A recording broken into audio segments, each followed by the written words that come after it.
US Defense Secretary Pete Hegseth is back to being all over the news today as reports surface of a second Signal chat scandal. But there's a lot more to this story than meets the eye, and we're going to tell you all about it. Let's look at the new allegations first. Reuters reports in the second chat, Hegseth shared details of the attack similar to those revealed last month by The Atlantic magazine after its editor-in-chief, Jeffrey Goldberg, was included in a separate chat on the Signal app by mistake. These allegations are that Pete Hegseth also shared details of that March attack on the Houthis in a message group that included his wife, brother, and personal lawyer, a source familiar with the matter told Reuters on Sunday. The person familiar with the matter, who was speaking on condition of anonymity, said the second chat included about a dozen people and was created during his confirmation process to discuss administrative issues rather than detailed military planning. However, the chat reportedly included details of the schedule of the airstrikes. This is according to the anonymous person. Well, Karoline Leavitt has responded in a scathing report on Fox News. Take a listen. The president stands strongly behind Secretary Hegseth, who is doing a phenomenal job leading the Pentagon. And this is what happens when the entire Pentagon is working against you and working against the monumental change that you are trying to implement. Secretary Hegseth was nominated for this position because he is standing up for the war fighter, the men and women in uniform who are putting their lives on the line to protect our country and our homeland. And unfortunately, there have been people at that building who don't like the change the secretary is trying to bring, so they are leaking and they are lying to the mainstream media. We've seen this game played before.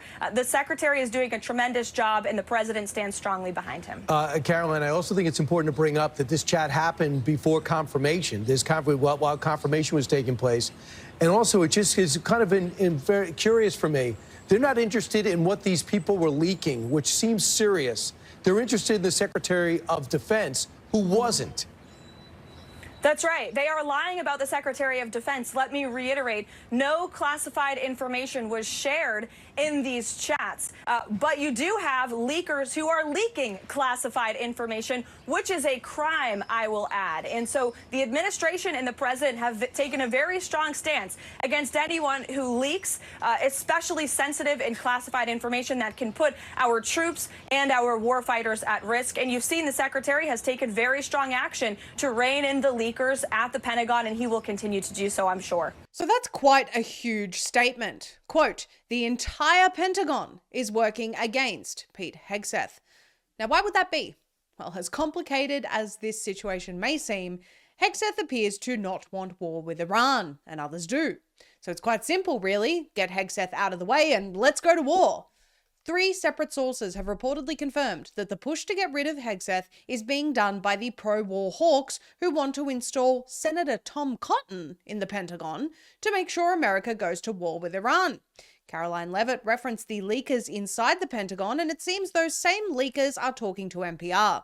According to NPR and this anonymous leaker who is discussing the second Signal chat with them, the White House is looking to replace Pete Hegseth. Karoline Leavitt addressed that article and said this NPR story is total fake news based on one anonymous source who clearly has no idea what they're talking about. As the president said this morning, he stands strongly behind Pete Hegseth.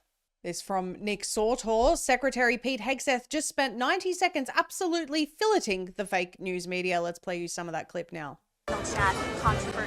You know, what a big surprise that a few leakers get fired and suddenly a bunch of hit pieces come out from the same media that peddled the Russia hoax.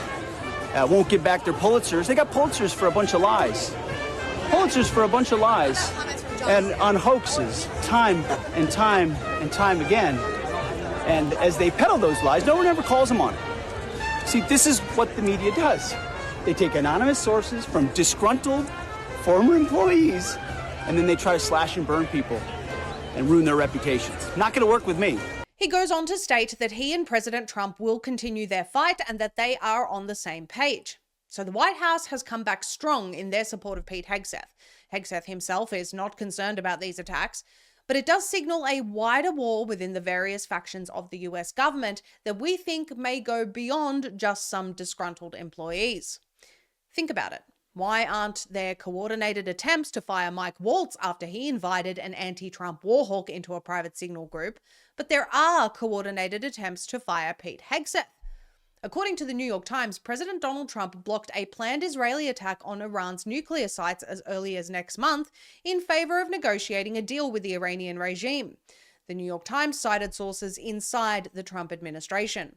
According to the report, there were two opposing positions in the administration, one including CENTCOM Commander General Michael E. Kurilla, who supported Israel's plans, and the other that worried over the United States being drawn into a regional war and demanded that diplomacy be given a chance. The Times claimed Prime Minister Benjamin Netanyahu's hurried visit to the White House earlier this month was to convince President Trump to approve the attack, an effort that failed. Reportedly, amongst the figures in favor of diplomacy over war are Tulsi Gabbard, J.D. Vance, and Pete Hegseth, who apparently teamed up to oppose the war on Iran.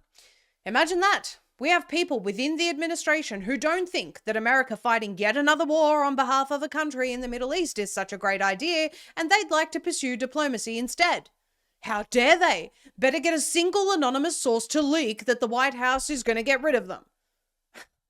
Now, we don't know for certain that the forces behind this are trying to replace Hegseth with Tom Cotton necessarily, but what they may be attempting here is to force the Secretary of Defense's hand.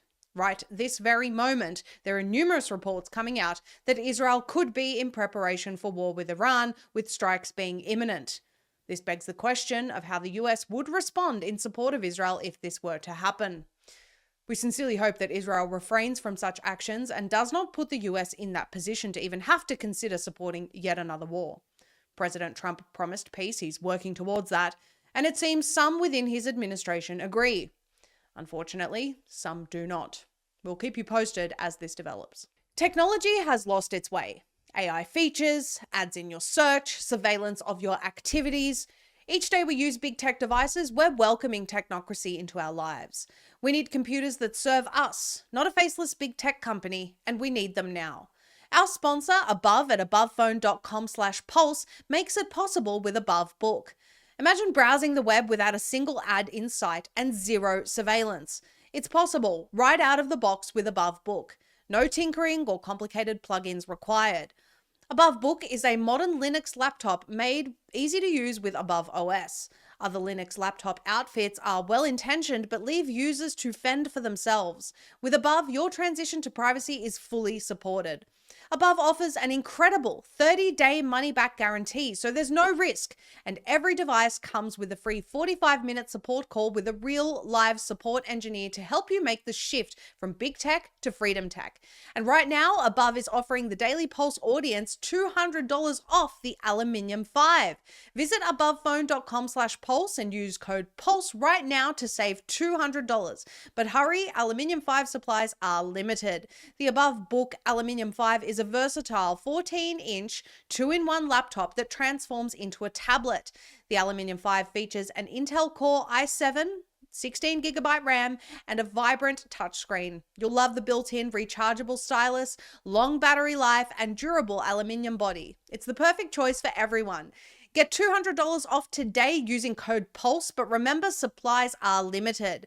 Looking for something more entry level? At $611, you can't go wrong with the Above Book starter.